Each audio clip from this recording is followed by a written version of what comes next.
Spain was the first European stop for the Texas Farm Bureau delegation.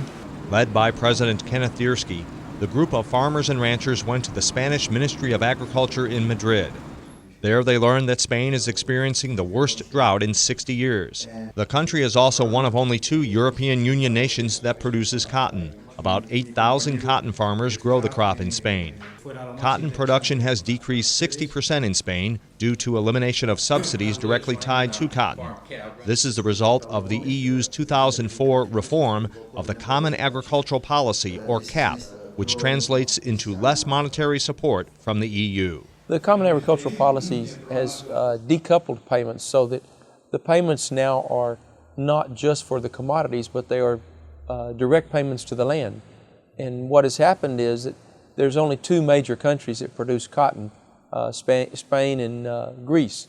And with that being said, it's very difficult to stay in the cotton business. But what they've done is set those payments up enough, and now then many people are taking the payments and not producing the crop. The number of cotton gins has also decreased across this Western European country. The Texas farmers visited a ginning facility in southern Spain. I was very impressed with the gin plant. It was a large building, well laid out, very clean looking, some large warehouses. However, I was very surprised the way they harvested their cotton. It would come in across the scales, and the raw cotton would be unloaded into warehouses where it would sit until they were ready to gin. It just never dawned on me that how they market their cotton so much different than we do. They talk about tons, and they bring their cotton in and store it in a big warehouse and bring it out and gin it. And when the farmer weighs it across the scale, he's through with it, and he gets paid there, not after it's baled.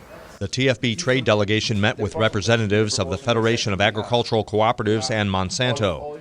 Talks focused on the EU's reluctance to genetically modified crops, although European farmers expressed their willingness to produce GMO products. Spain is more open-minded to biotech crops than other European nations. The farmers are anxious to use that because they know that they are losing yield, and as the future grain shortage and those supplies being in short supply, I think they will gradually move towards using or relaxing some of their rules about using GMO products. They are losing yield because of it, and they recognize it. Visiting with the agricultural counselor for the Andalusia region, the Texas producers were told there is little production of organic crops in Spain, but organic cotton has been in the testing stage for 3 years. Many of the cattle in Spain are raised for bullfighting. At a bull ranch and bull ring near Seville in southwestern Spain, the group received an education on the country's world-famous bullfighting industry. The American entourage saw firsthand the bottling process at a sherry winery, plus a plentiful array of crops grown in the hilly Andalusia region, the heaviest agricultural production area in Spain. Dotting the countryside are horticultural crops and fruit orchards with clementines, grapefruit, and peaches. In Rome, the Farm Bureau leaders met with Italian agricultural officials on the second stop of this European fact-finding mission. They learned that European farmers receive both EU subsidies and member nation subsidies for crop production. However, the EU is attempting to move away from crop subsidies and move towards a rural development pillar, which would provide farmers subsidies based on ecological and tourism reasons. Every country has a little bit different subsidy that they're paying. Sometimes they don't call it subsidies, sometimes it's called something else. But every product may have a different subsidy going to them, or grants, or whatever they want to call it. But compared to our subsidies, they're quite a bit larger. The Texans stopped at a dairy which receives the largest CAP payment in the entire European Union. The dairy business is part of the animal agriculture that they have compensation for, and those payments are made on a per head basis. That's something that we're probably not ready to embrace in the United States for that type of assistance.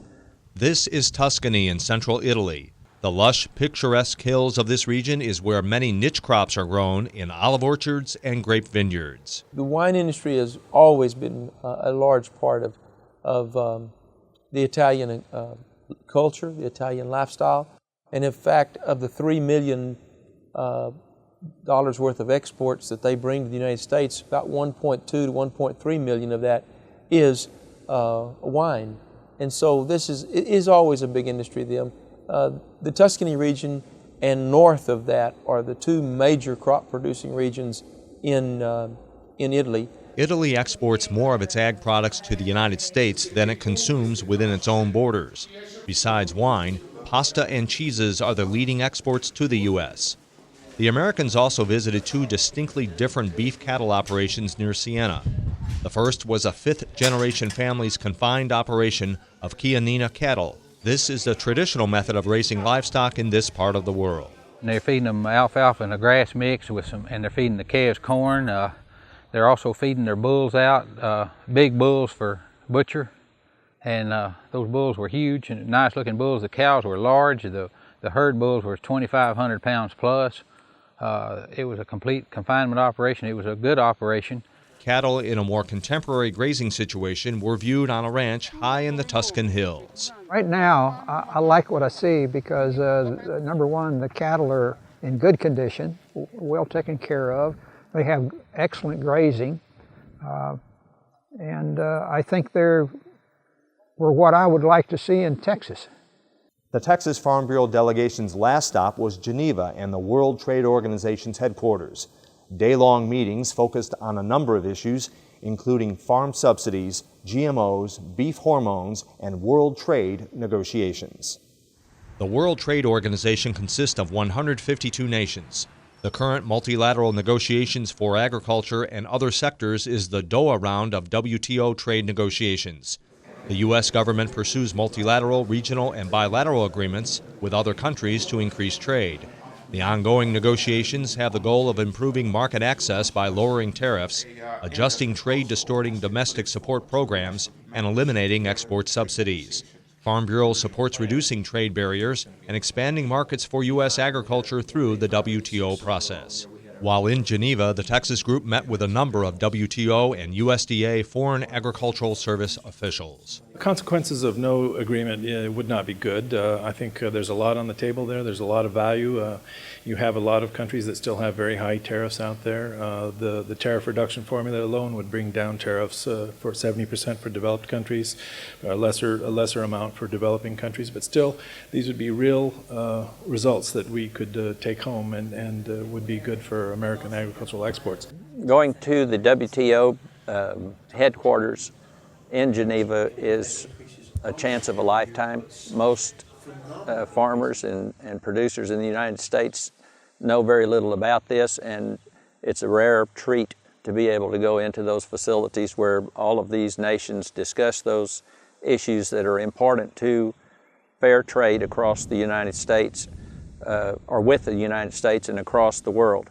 Texas Farm Bureau has taken a very good lead in coming over here and visiting with these people because we're probably the only organization from America that's actually come over here and directly visit with some of the WTO officials here in their headquarters and made our positions known. And I think that's something that Texas Farm Bureau can be very proud of. The Switzerland countryside with the Jura Mountains as a backdrop was equally as impressive as central Italy. Many of the same crops are grown here as in neighboring Italy. The Texans met with the deputy chairman of the Swiss Farmers Union, also a former member of the Swiss Parliament. He told his visitors that Swiss agricultural producers are under heavy regulations requiring immense paperwork. To receive direct payments from the Swiss government, farmers must have at least 7% of their land in environmentally friendly crops, such as landscaping to preserve the natural look of the land.